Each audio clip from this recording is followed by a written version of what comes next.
नमस्कार। बहुत ही सुंदर प्यारा सा दुल्हन परिछावन के गीत लेके आयल बनी जा। जब दुल्हन ससुराल में पहला बार आवेली तो परिछावन होला, मांग बहरल जाला आ सास ननद भौजाई सब लोग मिलके बहुत सुंदर सुंदर प्यारा प्यारा गीत गावेला। एही में से एगो गीत इहो बा, देखी जा सुनी जा। गाना अच्छा लगे तो वीडियो के लाइक करी जा, शेयर करी जा और नया बनी जा चैनल पर तो सब्सक्राइब और फॉलो जरूर करी जा। धन्यवाद। हथवा में लोढ़वा लिहले अम्मा बाड़ी खाड़ हो, हथवा में लोढ़वा लिहले अम्मा बाड़ी खाड़ हो। खोला बबुआ पलकी के मड़िया, खोला बचवा पलकी के मड़िया, मंगिया बहोरी हो। खोला बबुआ पलकी के मड़िया, मंगिया बहोरी हो। कैसे के खोली अम्मा, कैसे के खोली अम्मा, पलकी के मड़िया हो।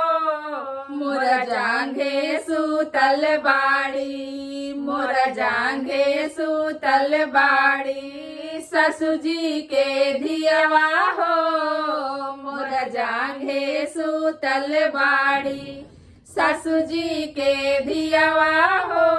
निगले बे खातिर बहिनिया, निगले बे खातिर बहिनिया, छकली दुआर हो। खोला भैया पलकी के मड़िया, खोला भैया पलकी के मड़िया, परिछीली लार हो। खोला भैया पलकी के मड़िया, परिछीली लार हो। कैसे के खोली बहिना, कैसे के खोली बहिना, पलकी के मड़िया हो। मोरा जांघे सूतल बाड़ी, मोरा जांघे ओलरल बाड़ी, ससुजी के धियवा हो। मोरा जांघे सूतल बाड़ी, सासुजी के धियवा हो। हंसी ठिठोली खातिर, हंसी ठिठोली खातिर, भाभी बाड़ी खाड़ हो।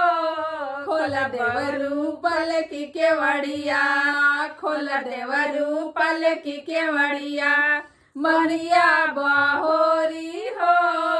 खोला देवरू पलकी के मड़िया, मंगिया बहोरी हो। कैसे के खोली भाभी, कैसे के खोली भाभी, पलकी के मड़िया हो। मोर जांघे सूतल बाड़ी, मोर जांघे ओलरल बाड़ी, सासुजी के धियवा हो। मोर जांघे ओलरल बाड़ी, सासुजी के धियवा हो। धन्यवाद। एंजॉय करी जा। गाना अच्छा लगे तो वीडियो के लाइक शेयर सब्सक्राइब करी जा।